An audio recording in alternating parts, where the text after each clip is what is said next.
So much so that most people who are planning for food, sitting in front of food, shopping for food, choosing the restaurant, looking at the menu, watching others eat, or eating themselves, almost everybody who is in the attitude of a relationship with food in any way is in a sort of state of semi to tremendous trauma.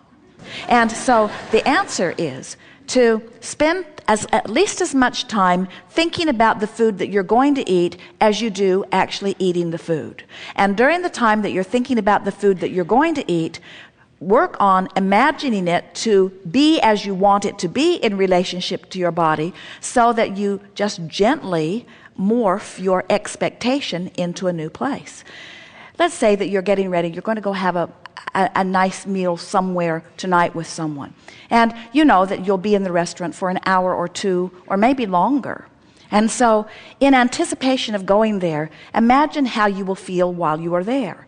Imagine feeling satisfied at the place you've chosen to be. Imagine feeling satisfied at the wonderful people who have culminated to prepare your food and serve it to you. Imagine the fun you will have with those that you will exchange your words and fun. And then turn your attention to the food that you will eat and begin anticipating in advance what good choices you will make. Step back from it in a more general way and think about how delightful this experience is going to be. And then think about your body, this intelligent body of trillions of cells, each of which know exactly what to do, and compliment them sort of collectively for their ability to maintain the continuity of your body. And speak to them lovingly, saying to them, I know you know what to do, and I always think of you as I am choosing the food that I'm eating. And I know that you have the ability to deal with whatever it is that I give you, and that you have the ability to utilize the energy from it and give me feelings of energy and movement and flexibility, that you have the ability to add to my well-being. I feel appreciation for the cells of my body and for the food that I'm eating and for those who prepare it.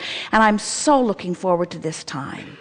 And if you can stay in that sort of friendly, loving dialogue for 15 or 20 minutes here and there, you don't have to do it all at once, but as you make the appointment, flow some thought toward it. As you're driving toward it, flow some thought toward it. As you're sitting in the restaurant, flow some thought toward it. In other words, get yourself warmed up.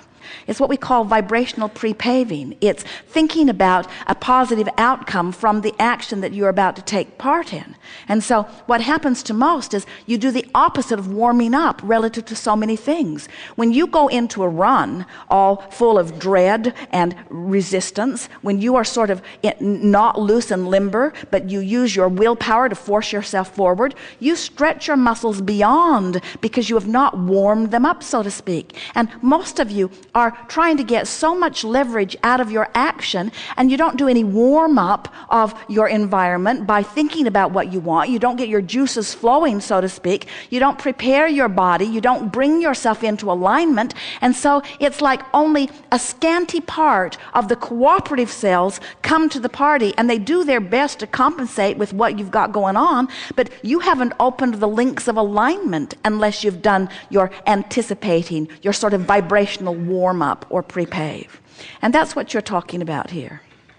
That's why I don't like exercise. I don't do the warm-up.